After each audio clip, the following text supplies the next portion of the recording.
Welcome back to my channel friends. ಇವತ್ತು ನಿಮಗೆ ಕಡಲೆಬೇಳೆಯಿಂದ ಮಸಾಲ ವಡೆ ಹೇಗೆ ಮಾಡಬೇಕೋ ತೋರಿಸ್ತೀನಿ ರೀ.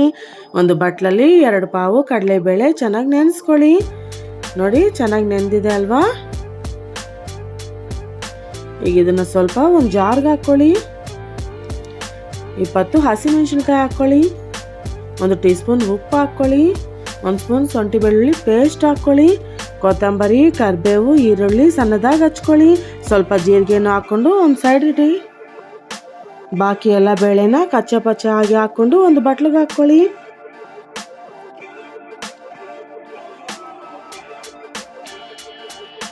ಸ್ವಲ್ಪ ಬೇಕಿಂಗ್ ಸೋಡಾ ಹಾಕ್ಕೊಳ್ಳಿ. ನಾವು ಹಚ್ಕೊಂಡಿರೋ ಈರುಳ್ಳಿ, ಕೊತ್ತಂಬರಿ ಎಲ್ಲ ಆ ಬಟ್ಲಿಗೆ ಹಾಕ್ಕೊಂಡು ಚೆನ್ನಾಗಿ ಮಿಕ್ಸ್ ಮಾಡ್ಕೊಳ್ಳಿ.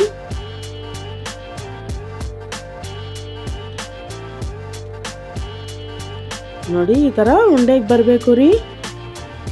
ಒಂದು ಬಾಣಲಿಯಲ್ಲಿ ಎಣ್ಣೆ ಇಟ್ಟು, ಎಣ್ಣೆ ಕಾದ ನಂತರ ನಾನು ತೋರಿಸಿದ್ನಲ್ಲ, ಈ ಥರ ಮಾಡಿಕೊಂಡು ಗೋಲ್ಡನ್ ಬ್ರೌನ್ ಕಲರ್ ಬರೋವರೆಗೂ ಫ್ರೈ ಮಾಡ್ಕೊಳ್ಳಿ.